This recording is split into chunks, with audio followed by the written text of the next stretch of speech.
Luiz Pupim, tenho experiência aí de 15 anos, um pouco mais no mercado de telecomunicações. Estou, nos últimos anos, especializado um pouco mais em Huawei. Sou professor da VLSM. A VLSM é uma escola de redes dedicadas a provedores de serviço. Só que grande parte da minha vida como profissional de telecom, eu dediquei para pré-vendas. Então, se vocês olharem aí no meu currículo, eu já tenho experiência com os principais fabricantes do mercado. O pré-venda é aquele que escuta a necessidade do cliente e tenta adequar o melhor equipamento ao que o provedor ou ao que o cliente final precisa. Normalmente o pré-venda não veste a camisa de nenhum fabricante. E a minha intenção nessa palestra é exatamente isso.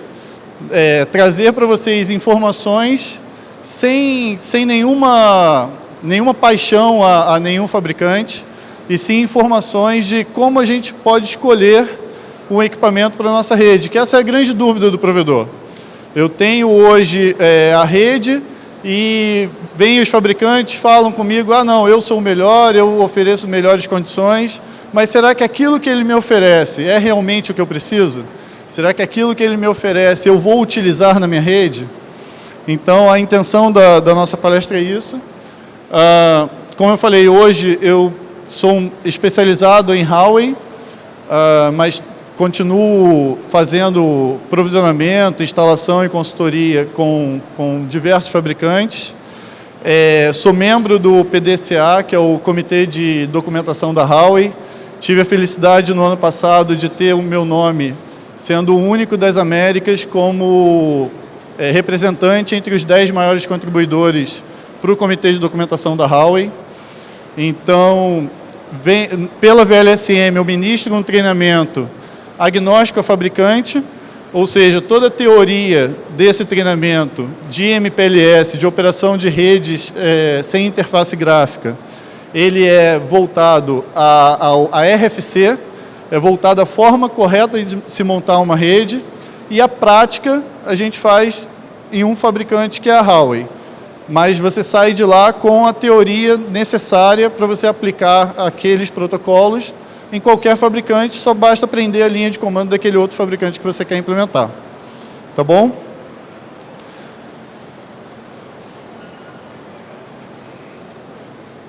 Eu deixo uma pergunta para a gente começar, que é, você já pensou na arquitetura do seu provedor?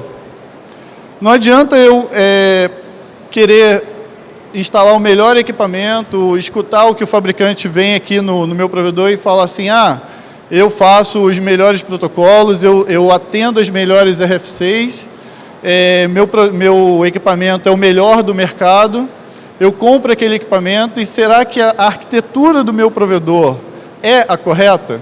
Será que eu pensei nessa arquitetura? Será que se eu colocar esse equipamento em produção, esse equipamento vai realmente atender aquela minha expectativa de estabilidade, de velocidade e de entrega de serviço para o meu cliente final? No meu entendimento, a arquitetura do meu provedor, ela é muito mais importante do que o equipamento que eu vou escolher. Não adianta comprar o equipamento mais caro, se a arquitetura que eu pensei para o meu provedor estiver errada, ele não vai funcionar. Eu sofrerei com os problemas que a arquitetura indevida causam no provedor. Eu tenho casos de provedores que tinham equipamentos caríssimos na rede dele, e que nós chegamos lá o cara não conseguia manter a rede dele estável, e nós chegamos lá para analisar o funcionamento do provedor dele.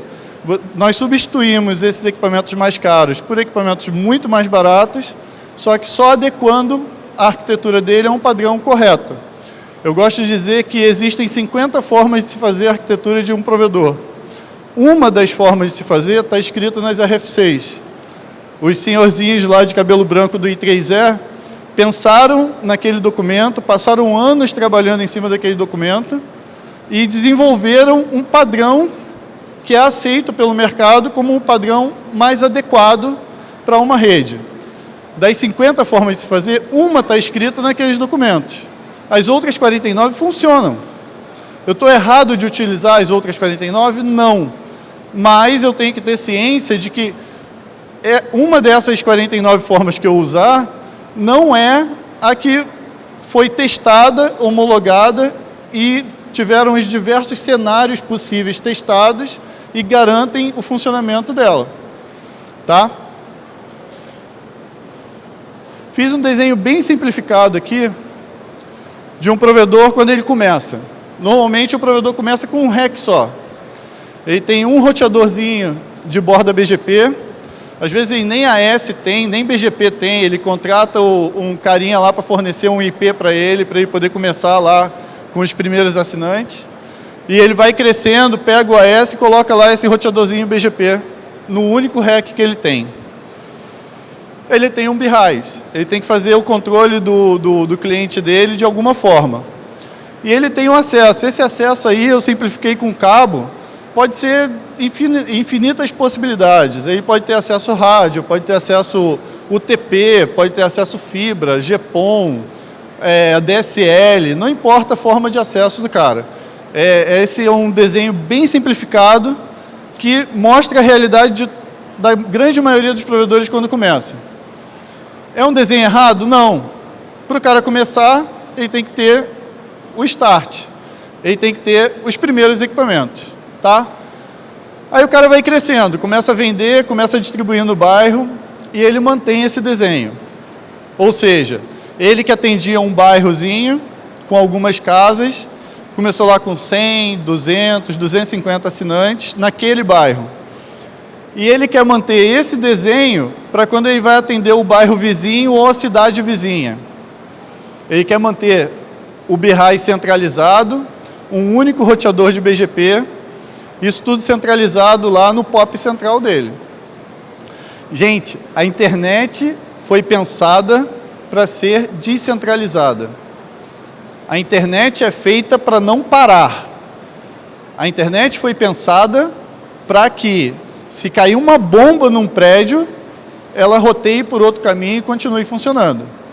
Seu provedor é centralizado, você já pensou que se o carro bater no poste da entrada do teu POP principal e derrubar todas as fibras ao mesmo tempo, ele vai continuar funcionando? Se por acaso eu tiver um desastre e interditarem aquele prédio lá, a casa do lado, eu controlo, a casa onde eu tenho o POP, ela é totalmente controlada, tem sistema de alarme, sistema de incêndio, tem tudo. Aí o meu vizinho pega fogo e interditam o meu POP principal, o meu provedor vai morrer. Por quê? Eu continuo pensando com a mentalidade de quando eu comecei pequenininho. Eu continuo pensando totalmente centralizado, certo? Então, assim, por isso que eu gosto de frisar, pensar na arquitetura de rede é muito mais importante do que você escolher o equipamento. Escolher o equipamento é uma segunda etapa. E normalmente o pessoal pula essa primeira etapa, que é a arquitetura. A arquitetura é você sentar e desenhar o seu provedor. Pensar, se acontecer de faltar energia em tal lugar, aí o pessoal fala, mas eu boto no break, eu boto gerador. Mas se acontecer uma catástrofe, passado o período que aquele no break vai aguentar. Esse tipo de pensamento que a gente precisa ter antes de escolher o nosso equipamento. Aí você vê, o provedor começa a crescer e começa pelo menos a resolver esse problema do estar centralizado.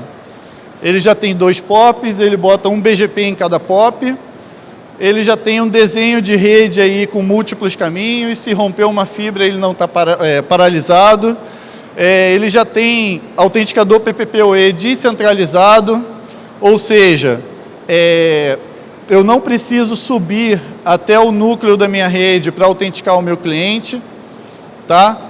Eu tenho tudo pensado bonitinho. Só que aí ele chega nessa meiuca aqui e continua como L2, nesse núcleo dele aí. Ele continua como camada 2. Só que se você observar, ele tem vários loops fechados aí. Aí vai e mantém camada 2, porque o equipamento é mais barato. Ele compra qualquer switch que faça camada 2 e o provedor dele vai funcionar.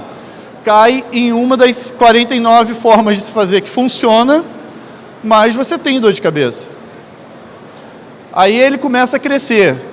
Já peguei provedor que atendia mais de 100 cidades em camada 2. Tinha POP dele que concentrava 7 anéis Spanitri.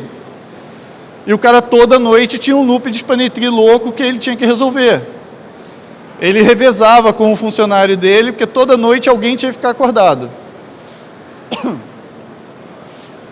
Quando eu chego numa estrutura assim, ou seja, já passei lá dos 2.000, 3.000 assinantes, já estou atendendo mais de uma cidade, já começo a pensar em precisar de alta disponibilidade do meu provedor, já tenho que ter um pouco mais de responsabilidade com o meu assinante final, começo a pensar em vender trânsito para o outro provedorzinho pequeno que está começando, vender transporte para o cara quer, eu tenho uma fibra e ele quer atender uma cidade vizinha, quer passar por dentro do meu provedor, quero vender transporte. O cara de camada 2, ele vai vender VLAN. Aí ele vai e vende uma VLAN para o outro provedor. E ele fica rezando para esse outro provedor não fechar um loop dentro da rede dele, porque um loop dentro da rede do outro provedor vai afetar o núcleo da rede dele, vai derrubar os assinantes dele. O provedorzinho lá com 500 assinantes que contratou um transporte por ele, se ele fechar um loop, vai derrubar os seus 4, 5 mil assinantes por causa de um erro na rede do cara.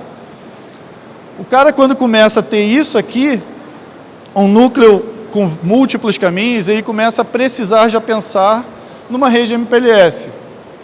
A rede MPLS vai trazer para ele segurança para vender serviços para outros. É claro, vamos falar, mas no Spanitri, se eu vender VLAN, eu tenho como fazer alguns tipos de controle? Sim. Eu preciso me preocupar com muitas coisas. Coisas essas que o MPLS já intrinsecamente traz como segurança para o seu núcleo. O seu núcleo vira uma nuvem, uma entidade que não é conhecida pelo seu assinante. Qualquer besteira que o seu assinante, o seu cliente final faça, não é propagada para dentro do seu núcleo. Tá?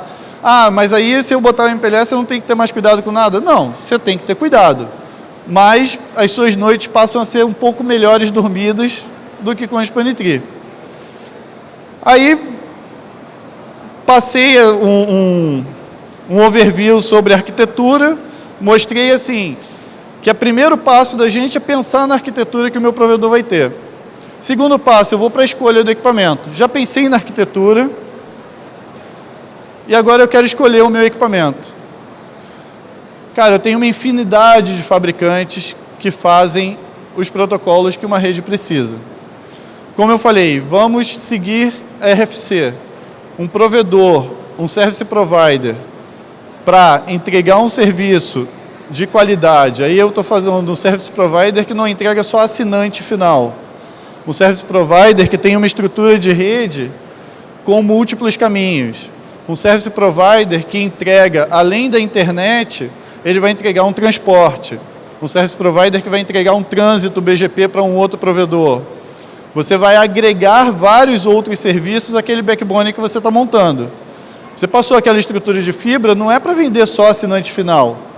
É interessante vender no atacado também. O atacado é uma boa fonte de lucro para o provedor. E o atacado, quando você começa a mexer com o atacado e não pensa no MPLS, você começa a ter alguns problemas advindos dessa falta de planejamento da arquitetura. Aqui na minha apresentação, eu coloco os 3 maiores fabricantes. Aí me perguntam, poxa, mas você não vai falar de MikroTik? A realidade do provedor brasileiro é começar com MikroTik. Eu acho que o assunto MikroTik, ele é bem batido em diversas palestras e é um equipamento que ele vai atender a grande maioria dos provedores iniciantes. Chega num certo ponto, e isso é o importante, a gente reconhecer a limitação que o equipamento tem. A MikroTik ela é fantástica até um certo nível. Ela vai fazer tudo numa caixa. Eu vou pegar a mesma caixa, eu posso colocar ela como borda BGP da minha rede, pegar uma caixa idêntica e colocar como núcleo MPLS da minha rede. E o mesmo modelo de equipamento eu posso colocar como autenticador PPP-oE. Eu vou gastar o mesmo valor para as 3 funcionalidades. O mesmo equipamento, mesma CLI, tudo idêntico e sabendo, tudo flat. Eu tenho um no meu estoque, deu defeito em qualquer caixa, esse coringa que eu tenho no meu estoque, eu substituo qualquer caixa da minha rede. A MikroTik é fantástica por esse motivo. Tá? Não vou falar, eu tenho meia hora para conversar com vocês, se a gente fosse falar de todos os fabricantes, a gente precisaria de muito mais tempo.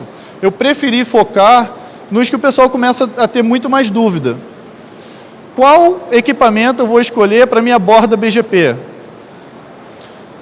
Eu escuto muito o pessoal falando, poxa, a MikroTik já não está aguentando mais minha borda BGP. O que eu escolho? Entre os 3 fabricantes, nós temos equipamentos que são concorrentes diretos entre si. Muitos conhecem na Juniper o MX104. De 3 anos para cá, a Huawei entrou forte nesse mercado com o NE20 S2, S2F, e a Cisco com a linha ASR 9001. São os equipamentos equivalentes, cada um com as suas características, vantagens e desvantagens, mas o principal aqui, no caso do MX104, é um equipamento que vai te oferecer lá até as 4 portas de 10 GB, ele te oferece agregado, ele te oferece até 80 GB de throughput, aguenta full routing, aguenta uma borda BGP, tem suas limitações, você tem que reconhecer as limitações. O NE20 S2 é um equipamento que vai suportar também a sua borda BGP, você pode colocar aí até 3 operadoras em cima dele, que ele vai suportar tranquilamente. Eu tenho 2 operadoras e um PTT, 2 operadoras e 2 PTTs, é um equipamento que por padrão já vem com 4 portas de 10 GB e é expansível para até 2 portas de 40 ou mais 8 portas de 10, além das 4 principais. Tá? E o ASR 9001, que também concorre aí nessa mesma linha. A Juniper, no final do ano passado e mais fortemente esse ano no Brasil, vem desenvolvendo o MX204. Ele já é um equipamento que suporta 4 portas de 100 GB. Qual é a grande sacada desse equipamento? São 4 portas de 100 GB em 1 U de espaço. Tá? Vai até 50 milhões de rotas na RIB.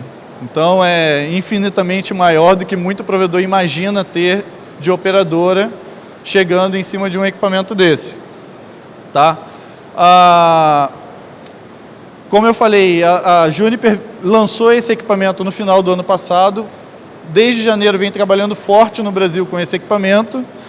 A Huawei, para tentar não ficar de fora desse nicho que a Juniper achou, ela trouxe do mercado de operadoras, e esse equipamento começou a ser anunciado a partir da semana passada. Ele já é um equipamento antigo do mercado de operadoras, mas que veio para o mercado de service provider na semana passada, que é o NE40 M2H. Ele vem também na mesma faixa de preço da Juniper. E qual é a diferença? Como eu falei, os equipamentos podem ter a mesma faixa de preço, mas eles têm características que, dependendo do meu desejo, um vai atender melhor do que o outro. No caso do MX204, são 4 portas de 100 GB que aceitam QSFP28. Então, eu posso botar porta de 40 no lugar, eu posso trabalhar com essas portas. E ele vem com 8 portas de 10, que se eu ativar uma, desativa uma de 100. Ou seja, eu ficaria com 3 de 100 e as 8 de 10. No caso da Huawei, ele vem com 28 portas de 10 GB, já no slot embutido, no slot principal. São 28 portas de 10 GB, mais 2 slots com uma porta de 100 em cada slot. Tá? Característica dele: essas portas de 100 são padrão CFP2. Ou seja, é um padrão que é 100 GB. Eu não consigo botar porta de 40, não consigo botar outra GBIC no lugar. Tá? Então, tem os prós e os contras. Se eu sou um provedor que preciso mais do que aquelas 4 portas que o NE20 me oferece, eu posso pegar esse equipamento, o NE40 M2H, com 28 portas de 10 já embutidas. Se eu sou um provedor que não, a porta de 100, eu quero um roteador, que a porta de 100 é um pensamento futuro, mas hoje eu quero botar uma porta de 40 no mesmo slot, o M2H pode não ser uma opção, eu teria que ir para um MX204. Tá?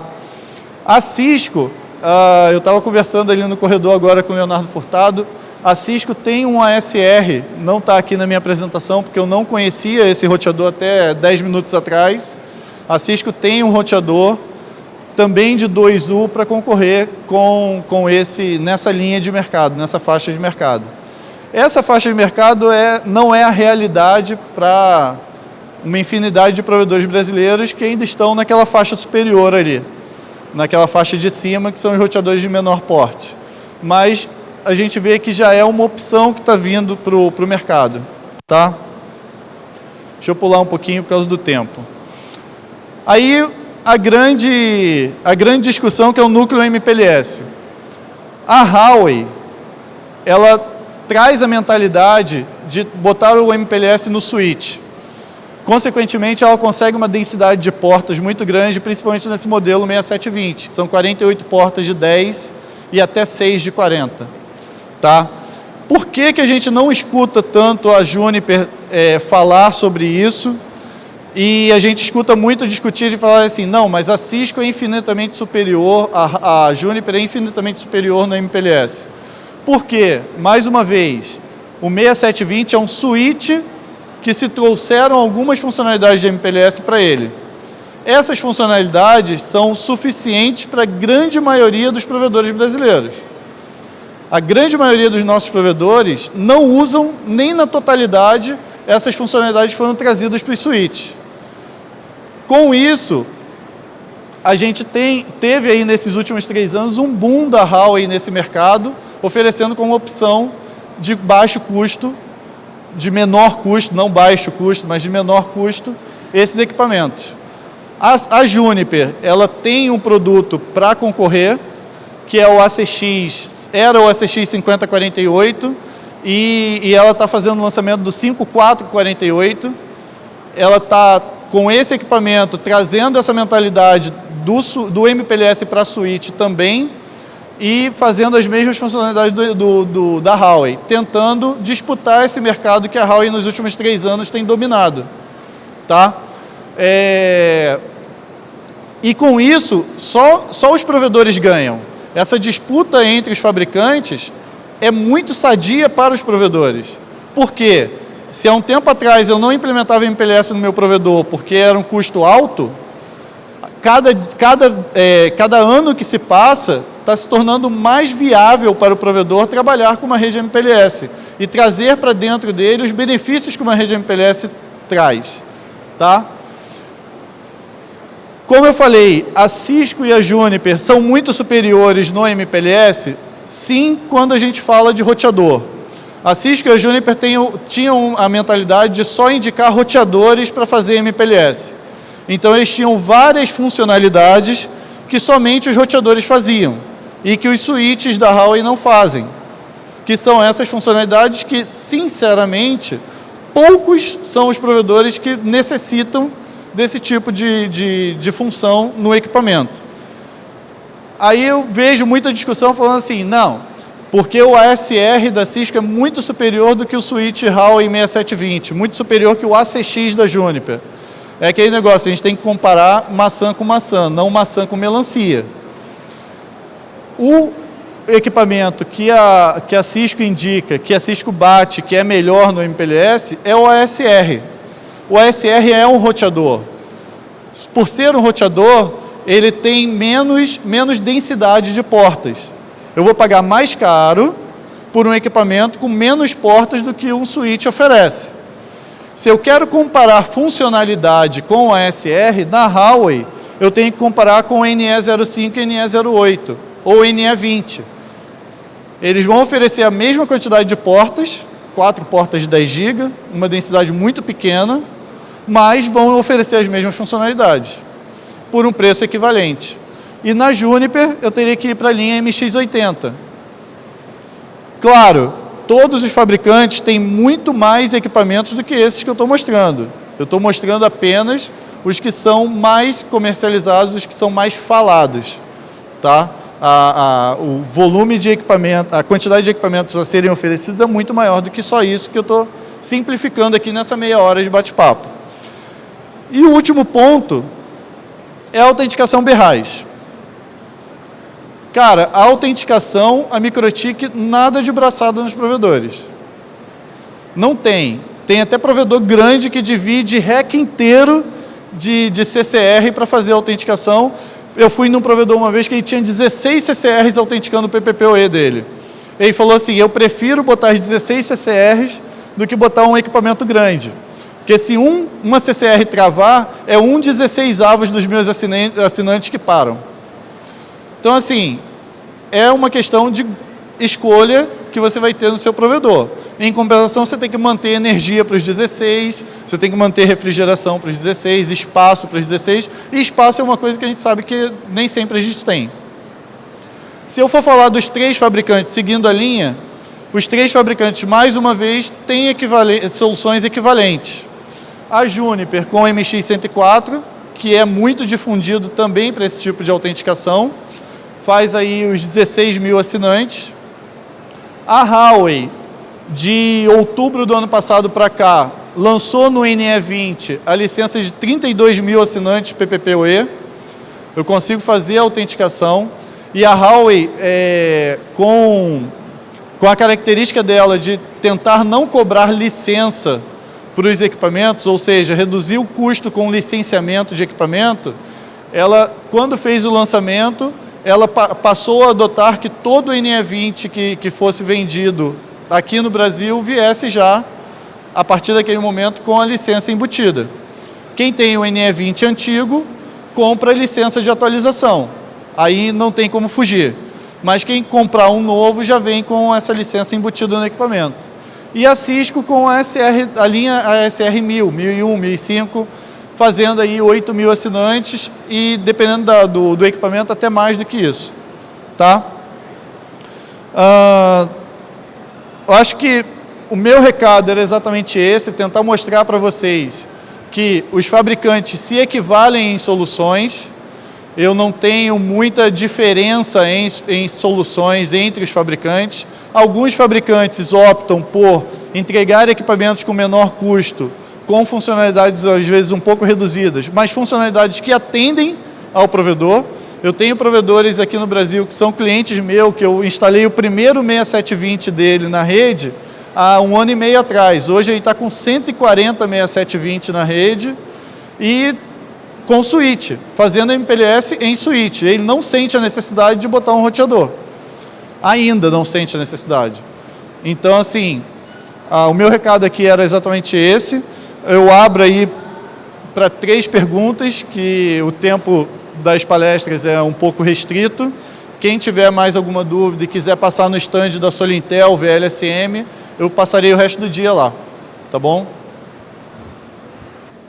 Bom dia, meu nome é David, eu sou da Connect de Brasília. Eu queria saber o seguinte, sobre esses autenticadores, né? A gente sabe assim, que o MikroTik ele tem todos os recursos, assim, de CGNAT, de outros recursos que com o esgotamento do IPv6 a gente precisa implantar, né? Então, assim, essas caixas novas, né? Elas suportam todas esses recursos de criar o Kiwi automaticamente, de fazer o CGNAT na caixa, né? Que eu estou com um cliente meu que está, inclusive, com esse problema. Ele comprou um MX80 para autenticar, né? Mas aí, depois que ele comprou esse MX80, ele viu que ia precisar de um ARB só para fazer o CGNAT, né? Então, a dúvida é a questão, assim, desses recursos, né? Se essas caixas que prometem, na verdade, muita coisa, mas, às vezes, o provedor compra. Depois que ele compra, ele sabe que não faz um recurso de CGNAT, ou, quer dizer, não aguenta o processamento, né? Então, eu queria perguntar sobre essa questão de autenticação nessas caixas dos recursos aí de Kiwi, né, e CGNAT. Até brincando, os provedores eles estão muito mal acostumados com a MikroTik. A MikroTik faz tudo na mesma caixa. Então, ela deixa o provedor um pouco mal acostumado. A gente tem que tomar um cuidado exatamente com isso. A caixa de autenticação PPPoE, ela é para autenticação PPPoE. Ela não é feita para fazer CGNAT nela. Então, realmente, eu tenho visto esse erro sendo cometido por muitos provedores que têm comprado esses equipamentos, e você vai precisar de uma caixa paralelo para fazer essa autenticação. Esse CGNAT, sim. Porque ela não vai aguentar fazer a autenticação dos 32 mil assinantes lá e o CGNAT junto com ela. Tá? É diferente de uma CCR que você vai botar lá 800 assinantes, 1000 assinantes autenticando, fazendo queuing, fazendo CGNAT e entende que aquilo ali vai tá te atendendo. Esse é um cuidado que a gente tem que ter e é uma diferença de pensamento aí da MikroTik para os demais fabricantes. Tá? A maioria dos fabricantes aí trabalha com a mentalidade de que eu tenho que ter o equipamento especializado para cada função. Outra coisa que me perguntam muito é o seguinte: eu posso comprar um NE20 para fazer BIRAS e fazer o BGP junto com ele? Porque eu tenho 5 mil assinantes, ele aguenta 32 mil, eu boto ele lá, faço metade dele BGP, a outra metade assinante. Cara, nenhum fabricante orienta, diz que é boa prática botar o BGP junto com o PPP ou junto com o CGNAT. Por quê? São 3 processos que ocupam horrores de processamento.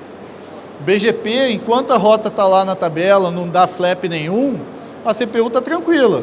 Espera dar um flap de rota para você ver o quanto de processamento ele ocupa para processar aquelas 650 mil rotas. Escolher dentre as 650 quais são as melhores rotas. Então, mesma coisa com o PPP. Eu tenho 20 mil assinantes. Deu um flap na fibra, ou deu um flap na OLT lá, e eu tenho que reautenticar os 20 mil assinantes. Quanto de processamento eu não vou ocupar? E será que eu não vou impactar no BGP? Então, esse é um cuidado que a gente tem que ter e que a MikroTik deixou o provedor muito mal acostumado, fazendo tudo em cima da mesma caixa. Não é que a MikroTik oriente a fazer isso, mas como você consegue fazer isso simultâneo, o provedor vai e coloca. Como eu falei, 49 formas de se fazer vão dar dor de cabeça. Uma forma é a correta. A forma correta é um equipamento para cada coisa. Infelizmente é mais caro, mas é um equipamento para cada coisa. Bom, muito obrigado. Espero ter conseguido passar o meu recado aqui para vocês. Qualquer dúvida, procura a gente lá no stand da VLSM. A gente tem lá a agenda de treinamento durante o ano todo também à disposição de vocês. Obrigado.